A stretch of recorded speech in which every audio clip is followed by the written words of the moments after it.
Hello, my name is Matthias Cavodio. I'd like to welcome guys to my channel. Today we're going to talk about the Black Panther tie-ins into the Civil War crossover. Came out in 2007. These issues 23 to 25, were written by Reginald Hudlin.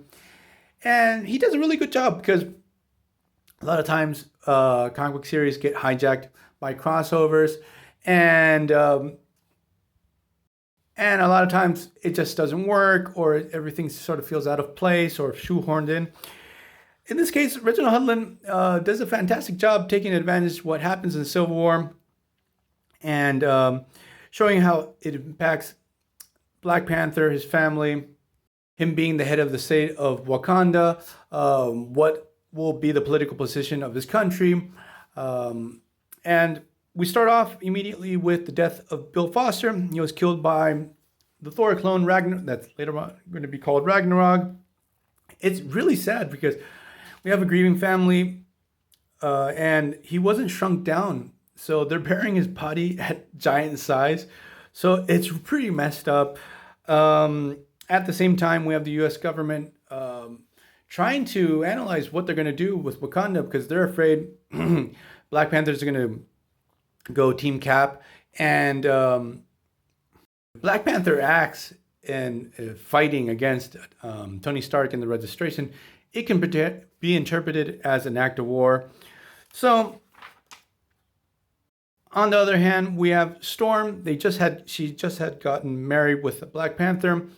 She's dealing with the fact that she doesn't feel too welcome by Black Panther's entourage, the people within the Wakandan government, because she's not Wakandan.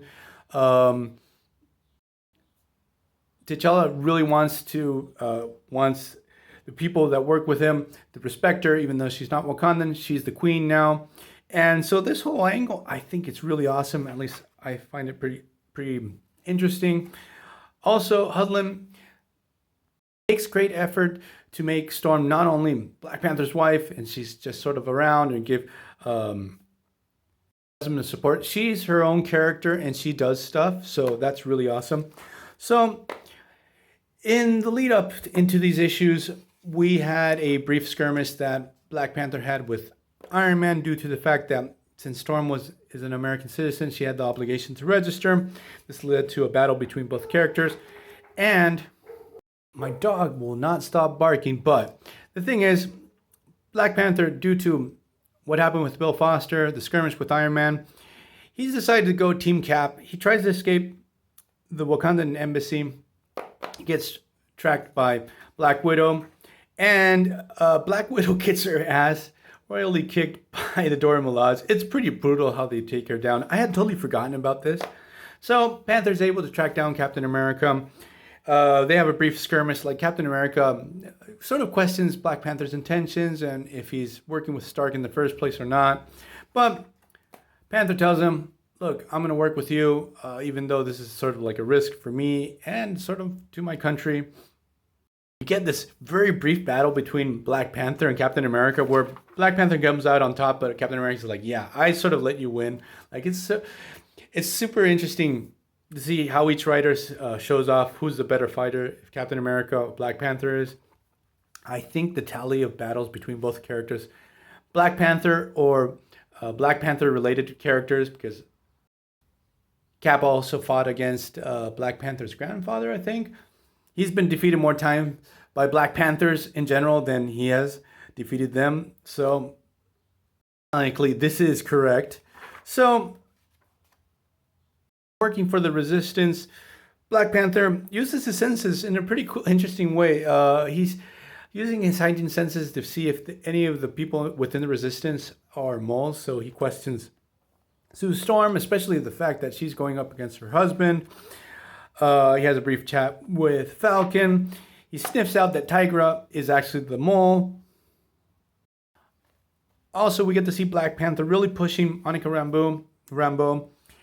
At this moment, I don't remember which was the name she was going by, Captain Marvel or Proton or Spectrum. She went through a ton of names, but he's really pushing her and her use of her powers.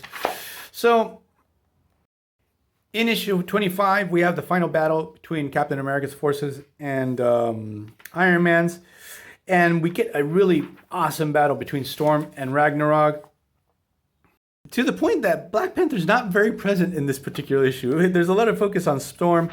But the thing is, because of this battle, Ragnarok destroys the Wakandan consulate, and not consulate, the embassy, which is a really big deal. This can be considered an act of war on the American side. So this will actually lead to Black Panther and Storm living in the Baxter Building, joining the Fantastic Four.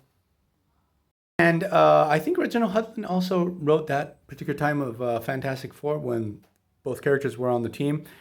And I, for some reason, I didn't get around to reading that. So I would have to go find those issues back in the wild.